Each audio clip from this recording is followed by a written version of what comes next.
Hey, welcome back to Layer by Layer Go, the podcast where we stir together songs that move you, move that fuels you, and real-life tools to help you rise one solid layer at a time. I'm Don, your guide for this little adventure. I'm a songwriter, a bread baker, and someone who's made plenty of mistakes and learned how to layer better days on top of the tough ones. So grab your coffee, maybe your journal, and settle in, because today's episode is about something deceptively simple, but probably one of the hardest things to do: letting go. Now, letting go sounds peaceful, right? Floating off into the sunset, stress-free, but in real life, letting go feels more like peeling duct tape off your skin. Messy, sticky, and most of us avoid it like the plague. But here's the truth. We've all got stuff we're gripping onto very tightly, like regrets from the past, old fears that sneak up when you're trying to move forward, projects we should have let die months ago but can't seem to lose, relationships, habits, even ways of thinking that keep us stuck. Sound familiar? You're not alone. We all wrestle with this. And hey, if you've been hanging out with this show for a while, you know the recipe around here. We layer music, food, and some solid life tools into one delicious, imperfect, growth-filled experience. Today's lineup, we're diving into a song that's sweet on the surface but kind of creepy underneath, and it's got a lesson about obsession that'll hit home. Then we'll flip over to the kitchen for a stress-saving sourdough trick every bread lover needs. Seriously, this one saved me more than once. We'll tackle the mental clutter with a journaling exercise that's simple but powerful. And I'll share my go-to tool for clearing space in your schedule, your brain, and your plans, so you can breathe and actually rise again. Plus, along the way, I've got a couple of my favorite tools and resources to help you stay grounded, including the Layer by Layer Go journal and a few sourdough survival tools, but more on that later. I do have some bonuses at the end as well. If you're ready to stop gripping so tight and start layering better days, this one's for you. All right. Deep breath. Let's get into it. All right, buckle in, because today we're unpacking one of the most misunderstood songs of the 1980s. And honestly, it's one of the most misunderstood songs, period. We're talking about Every Breath You Take by The Police. It's hypnotic, it's smooth, it sneaks into your ears and it makes itself at home. And for decades, people thought it was a love song. First dances, prom nights, candlelit dinners, you name it. This song has been the soundtrack to more slow dances and awkward high school moments than I can count. But let's get real. Once you lean in, you realize this song, it's not exactly romantic. In fact, Sting himself called it a sinister song, and you'll see why. All right, we're going to set the scene for 1983. MTV was still playing music back then. The Rubik's Cubes were driving people nuts. Return of the Jedi was in theaters, and The Police, they were kings of the charts. The band, Sting on bass and vocals, Andy Summers on guitar, Stuart Copeland on drums, had this signature blend. Reggae rhythms, punk edge, pop hooks, amazing musicianship. I mean, Stuart was one of my favorite drummers of all time. And of course, Sting's songwriting, oh my gosh. They were a musical cocktail that somehow worked, and they weren't afraid to experiment. But behind the scenes, tensions were sky high. Arguments, clashing egos, creative battles. The whole rock star soap opera kind of has a monster that sets in on some people. And in the middle of all that, Sting's personal life was crumbling. His first marriage was on the rocks. The media hounded him. The tabloids turned his life into a headline fuel. So what does a songwriter do when life hits the fan? They grab a guitar, a notebook, and in Sting's case, a beach house in Jamaica, and they write. The birth of a hit. Out of that chaos came Every Breath You Take. At first listen, it feels intimate, controlled, even soothing. That clean, looping guitar riff of Andy Summers, hypnotic and addictive. Stuart Copeland's steady drums, tight, minimal, right in the pocket. Sting's voice, calm, detached, but simmering with emotion underneath. It's simple, almost too simple, and that's the brilliance. Strip away the production, and you're left with words that sound like devotion. Every breath you take, every move you make, I'll be watching you. Sweet, right? Not so fast. Not a love song. Sting has been brutally honest about this song's true meaning. He calls it sinister, a song about jealousy and surveillance, possession, not affection. And when you really break it down, it's the anthem of someone who can't let go. Obsessed, watching, hovering over every moment after a relationship implodes. Creepy? Yep. Relatable? More than we'd like to admit. Behind the music now, the tension in the Police wasn't just lyrical, it was literal. Recording sessions for Every Breath You Take were infamous. Stuart Copeland, the drummer, and Sting were at odds constantly. Arguments in the studio, heated creative debates. As you may know, Stuart Copeland is also a fabulous writer and musician as well. He's done soundtracks and for films and TV. You know, he's been all over the map. Copeland even described the sessions for this song as a nightmare. But ironically, the friction added to the song's rawness. You can hear it, the space in the music. The minimalist production leaves room for discomfort. The repetitive guitar riff mirrors obsessive thinking, looping thoughts that won't quit. The bass line hums along, steady but restrained. It's musical restraint at its finest, and the irony, that clean, polished surface hides the chaos bubbling underneath. Now, it had massive cultural impact. Despite, or maybe because of, its dark undertones, the song exploded. 8 weeks at #1 on the Billboard Hot 100. Grammy Award for Song of the Year. Ranked on countless greatest songs lists. Over 15 million radio plays and counting. It was everywhere. Weddings, proms, movie soundtracks. I've been a DJ for many years, and it was been used at daddy-daughter dances and all sorts of events. Even Puff Daddy infamously sampled it in 1997, I'll Be Missing You, turning it into a tribute for the notorious B.I.G., which skyrocketed the song back into mainstream culture. Now, love 'em or hate 'em, we're just waiting to see what happens with those legal headlines. There's no denying Puff Daddy's version brought this song to a whole new generation. The irony? People still miss the song's original darkness. But that's art for you. It evolves. It gets misinterpreted. And sometimes the message sneaks in sideways. The genre game. Musically, Every Breath You Take blurs lines. It's rock, sure. But there's pop accessibility, a whisper of reggae DNA, a sprinkle of new wave coolness. It's polished but raw, minimal but emotionally packed, catchy but unsettling once you know the truth. And that layered contrast, that's what gives the song staying power.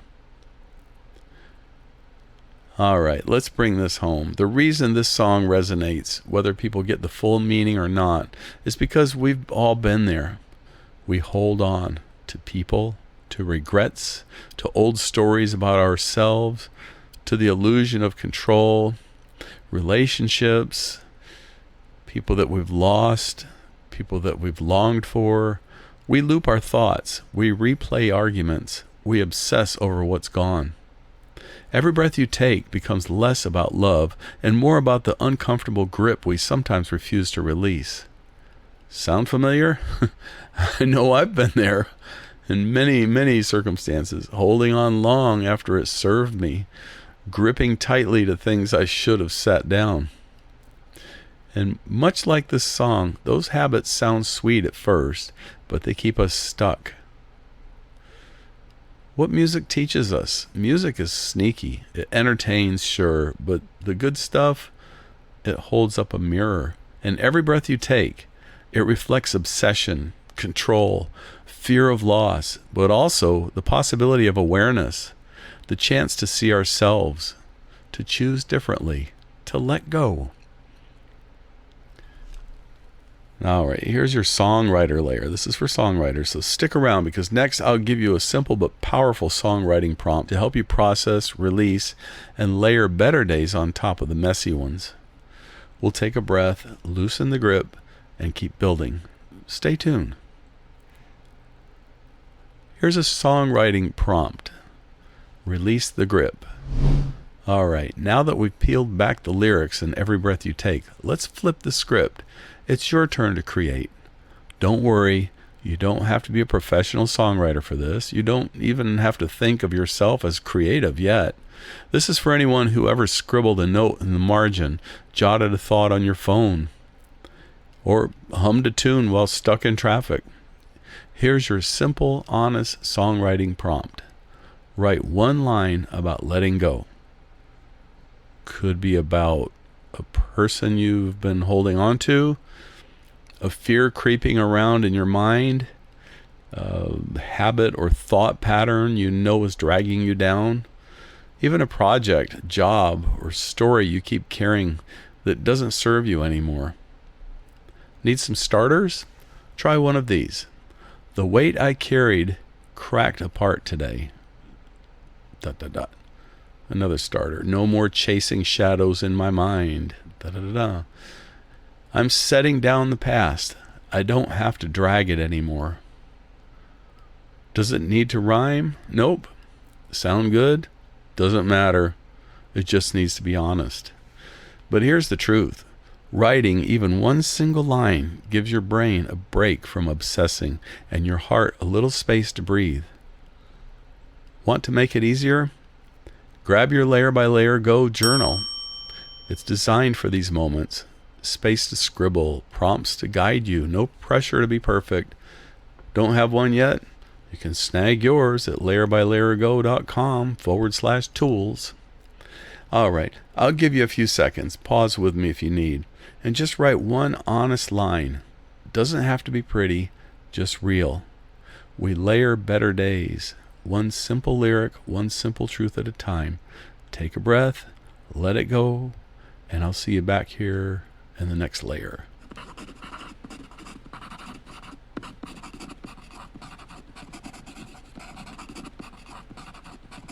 All right.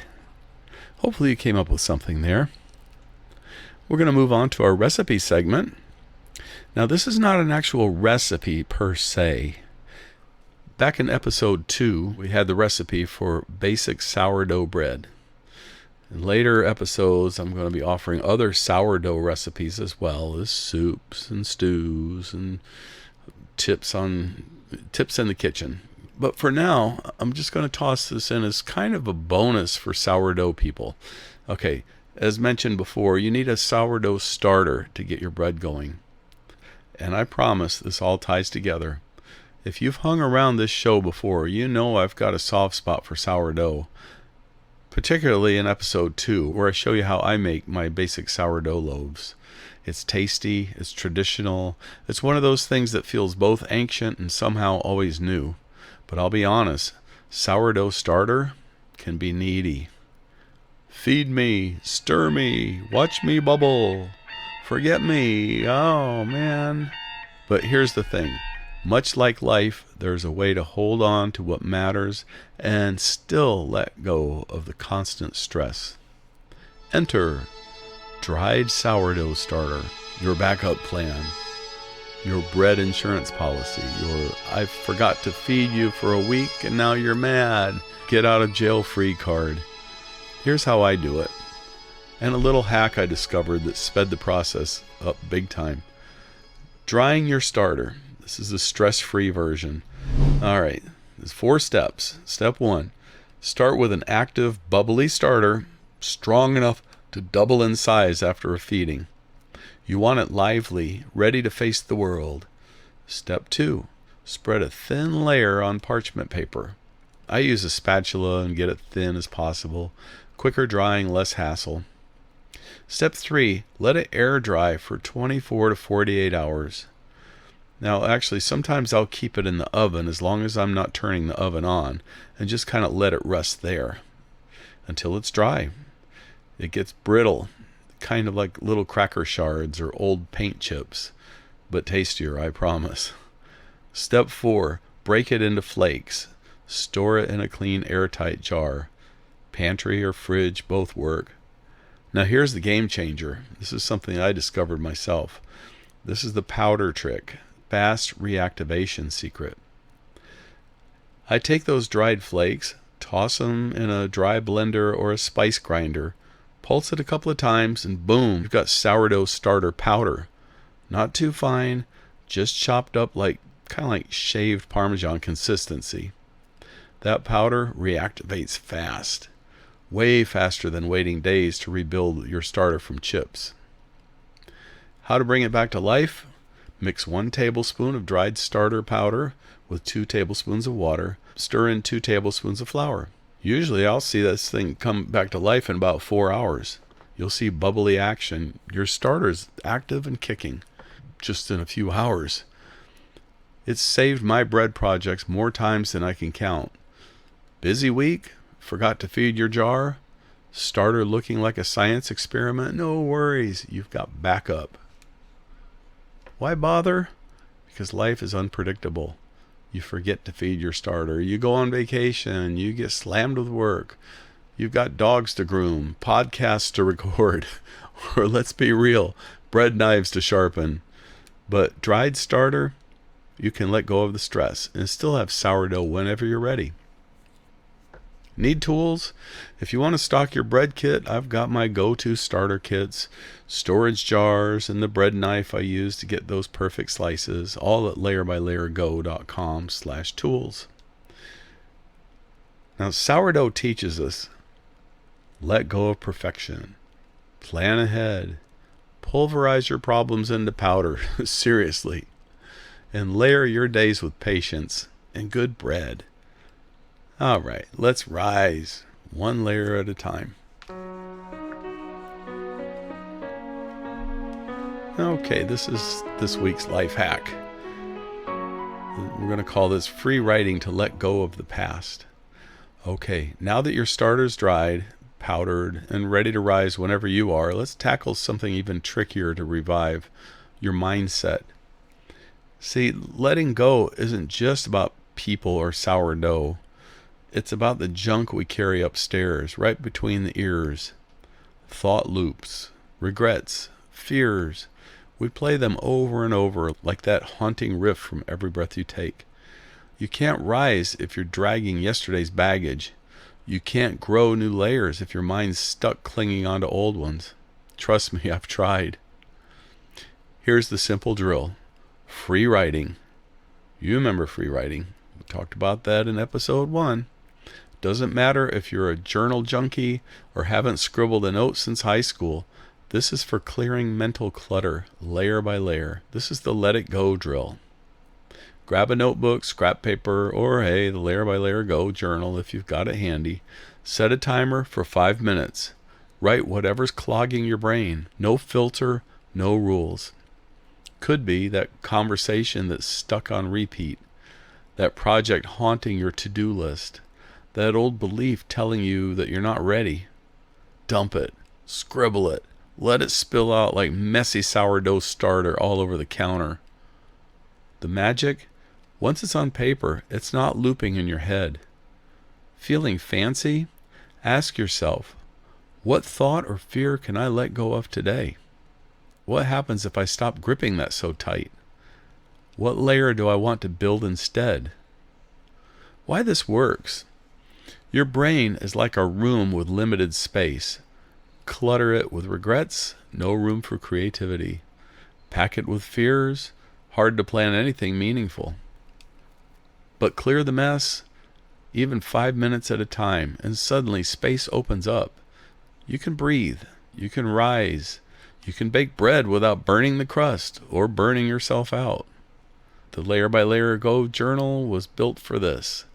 Structured prompts, space to ramble, zero pressure. Grab yours at layerbylayergo.com/tools. And if you've got dried starter or a bread knife on your counter, well, you're officially layered up.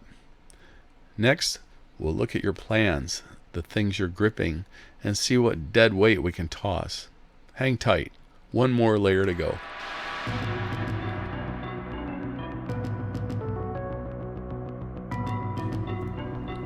This is called the planning drill, the toss it check-in. All right, time to shift gears. Let's talk about your plans, your schedule, your brain, all the places clutter hides. See, most of us are walking around with calendars packed tighter than a loaf pan of overproof dough. We say yes to too much. We carry old projects like they're badges of honor, even when they're draining us dry. We overload our day with expectations that leave no room to breathe, let alone bake bread or chase a song idea. So here's your quick, honest, practical drill. The toss it check-in. Step 1. Look at your current plans. Grab your planner, your phone, your mental to-do list, whatever you use to track life. Scan your commitments. This week, this month, even those someday projects lurking in the background. Step 2. Ask the hard questions. What's essential? What's just noise? What's outdated, draining, or based on fear? What are you gripping so tight you're choking your own momentum? I'll give you an example. Last month, I had 5 unfinished side projects staring at me every morning. Half-baked ideas cluttering my workspace and my mind. Guess how many were still useful? Maybe 1. The rest? Dead weight. Noise. Step 3. Toss it. Pick 3 things to release. Could be physical clutter on your desk. Could be old projects you never finished. Could be overcommitted tasks on your schedule. Let it go. Make space for better layers. Because when your brain and your planner are overstuffed, burnout bakes in faster than bread left in a hot oven. Bonus tool? You guessed it. Your Layer by Layer Go journal works here too. List what's heavy. Name what's gotta go. Plan your next layers with space to breathe. Tools for that are at layerbylayergo.com/tools. Toss the mental weight. Declutter the expectations. Layer better days with fewer distractions. Bonus mini drill. Sometimes the hardest thing to toss isn't a project or a cluttered calendar. It's other people's expectations. The sales pitch you didn't want. The favors you can't squeeze in. But can you just do this for me that piles on your plate? Saying no is tough, especially if you've been trained to people please, avoid conflict, or keep the peace. So here's your no drill. Stand in front of a mirror. Yes, really. Look yourself in the eye and say, no. Again, no. One more time, louder, stronger, no. Say it till it doesn't feel weird. Say it till it feels powerful. Say it till you can look a pushy salesperson, an energy vampire, or an overwhelming task in the face and confidently decline. Saying no makes space for better yeses. It protects your energy. It's like pruning a plant. You cut away the excess so the good stuff grows stronger. Add this to your toss it check-in and layer your life with healthy boundaries. So here's your takeaway. Let go of what's heavy. Say no when you need to. Hold on to what feeds your soul. And layer better days, one small action at a time. I have a bonus for you today. This is the Letting Go Songlist, your soundtrack for moving on. Before we wrap up today's layers, I want to leave you with something fun, your own letting go playlist. Because let's face it, music heals. Songs sneak into your head, your heart, and help you loosen the grip, even when life's messy. Here's a few tunes to spin after the show. Each one hints at letting go, even if the artist didn't shout it from the rooftops. You could line this up as a little playlist on, I don't know, Apple, Spotify, or Amazon Music app. Of course, Every Breath You Take by The Police. The song that sounds sweet but reveals the danger of holding on too tight. Obsession, heartbreak, reflection, it's all baked into that hypnotic riff. Let It Be by the Beatles. Sometimes letting go with acceptance. Paul McCartney's reminder to surrender, breathe, and let life unfold. Free Fallin' by Tom Petty. Falling might sound scary, but Petty makes it feel like freedom. Letting go isn't about crashing, it's about flying. I Will Survive by Gloria Gaynor. The ultimate bounce-back anthem. Breakups, breakdowns, bad days, this one reminds you you're still standing. Release by Pearl Jam. Raw, haunting, and packed with emotion. Perfect for when letting go feels heavy, but necessary. Let Her Go by Passenger. Soft, acoustic reminder that sometimes love means stepping back, even if it stings. Shake It Off by Taylor Swift. Hey, haters gonna hate, but you've got better things to do. Let it roll off and keep layering those good days. Already Gone by the Eagles. Sometimes the decision's made, and all that's left is moving on. Classic, smooth, and freeing. Every time I hear that song, I'm like, oh man, I totally get it. I can just let go. Letting Go by Wings with Paul McCartney. Yep, Paul doubled down after the Beatles. More soul, more swagger, different chapter, same lesson. And one more, Stronger, What Doesn't Kill You by Kelly Clarkson. An anthem for bouncing back, building resilience, and letting go of the mess that held you down. Sometimes the hardest hits sharpen your edge, and this one reminds you, you come back stronger.